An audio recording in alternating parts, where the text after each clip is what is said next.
আসসালামু আলাইকুম সম্মানিত দর্শকবৃন্দ। আজকে যেই ঘাসটি আপনাদেরকে দেখানো হচ্ছে এটি হলো সেই গুয়াতিমালা হাইব্রিড ঘাস, আমেরিকান 5G বলা হয় এই ঘাসটিকে। দর্শক এখান দেখেন যে এই ঘাসগুলো মূলত অন্যান্য যেই ঘাসগুলো রয়েছে সেই ঘাসের থেকে অনেক বেশি ফলন হয়। পাশাপাশি এই ঘাসগুলো মূলত আপনার গরু, ছাগল, ভেড়া, মহিষ, গারল সব ধরনের গবাদি পশুর জন্য চাষ করা যায়। এর কারণ হলো এই ঘাসে অনেক বেশি পাতা।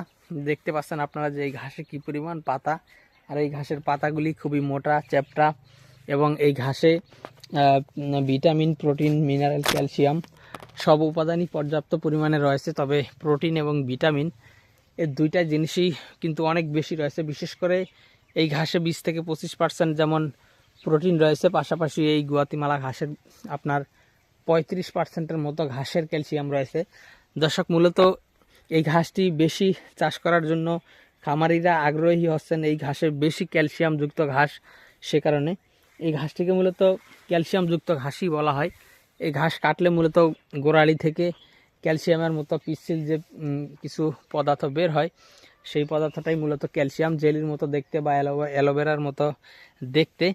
তো দর্শক শ্রোতা, সেই পিচ্ছিল পদার্থটা থাকার কারণেই এই ঘাসটি গরু খেলে গরুর ক্যালসিয়ামের চাহিদা পূরণ হয়, বা ষাঁড় গরু খেলে ষাঁড় গরুর আপনার যে ক্যালসিয়ামের যে ঘাটতি দেখা যায়, বিশেষ করে কুরবানির আগে যে ষাঁড় গরুগুলোকে জিঙ্ক খাওয়ানো হয় বা ক্যালসিয়ামের ট্যাবলেট খাওয়ানো হয়, সেই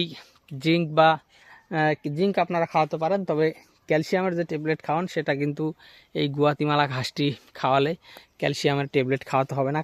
তার কারণ হলো এই গুয়াতিমালা ঘাস থেকে গরু কিন্তু প্রাকৃতিকভাবেই ক্যালসিয়াম নিতে পারবে, এই ঘাসটি যেহেতু ক্যালসিয়াম সমৃদ্ধ ঘাস। তো দর্শক শ্রোতা, বর্তমান সময়ে আমাদের কাছে গুয়াতিমালা ঘাসের কাটিং এবং চারা দুইটাই রয়েছে। আপনারা চাইলে এই ঘাসের চারা এবং কাটিং দুইটাই আমাদের কাছ থেকে সংগ্রহ করতে পারেন।